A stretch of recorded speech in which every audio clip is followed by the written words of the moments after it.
কেউ যদি ইতিহাস থেকে শিক্ষা না নিয়ে ভুল করেন, একবার জেগে ওঠা যুবকরা ঘুমায় পড়বে না।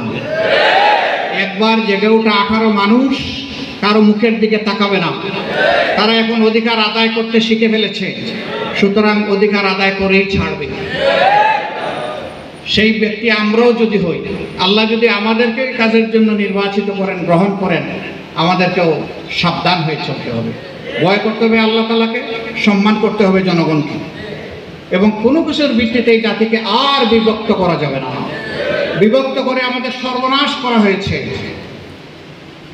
আমরা আলহামদুলিল্লাহ উন্নয়ন তো দেখেছি, ভিজিবল কিছু ব্রিজ হয়েছে, কিছু উড়াল সেতু হয়েছে, কিছু সড়ক হয়েছে, কিছু সুন্দর সুন্দর ভবন হয়েছে, কিন্তু আমাদের অর্থনীতি একদম ধ্বংস, ফুকলা হয়ে গেছে।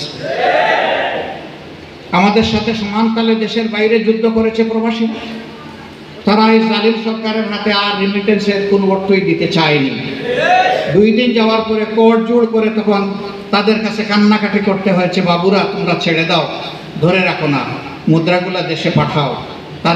এদের কথা ওই প্রবাসীরা শুনেনি, কারণ তারা দেশে যখন আসতো পদে পদে লাঞ্ছিত হতো, কোথাও সামান্যটুকু তাদের কোনো সম্মানবোধ ছিল না।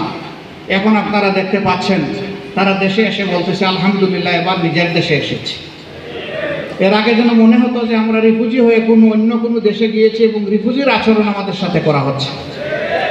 আমরা দোয়া করি এই অবস্থা যেন সামনের দিকে আরও বেশি উন্নত হয়, আরও বেশি জনবান্ধব হয়।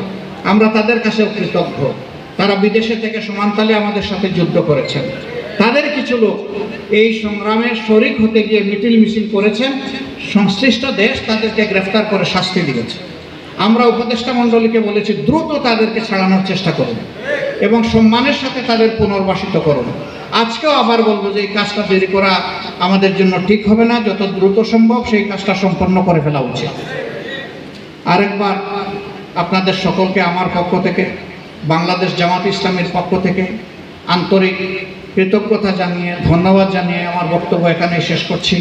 আল্লাহ রাব্বুল আলামিন এই জাতির উপর রহম করুন, আল্লাহ রাব্বুল আলামিন শান্তির ফয়সালা নাজিল করুন। আল্লাহ তাআলা এই জমিনকে মানুষের বসবাসযোগ্য একটা মর্যাদার জমিন বানিয়ে দিন, এবং আগামী দিনের শাসক যারা হবে সেই শাসকরা যেন আল্লাহকে ভয় করে চলতে পারে, সেই রকম শাসক গোষ্ঠী আল্লাহ তাআলা নিজেই নির্বাচন করে দিন। আসসালামু আলাইকুম ওয়া রাহমাতুল্লাহি ওয়া বারাকাতুহু।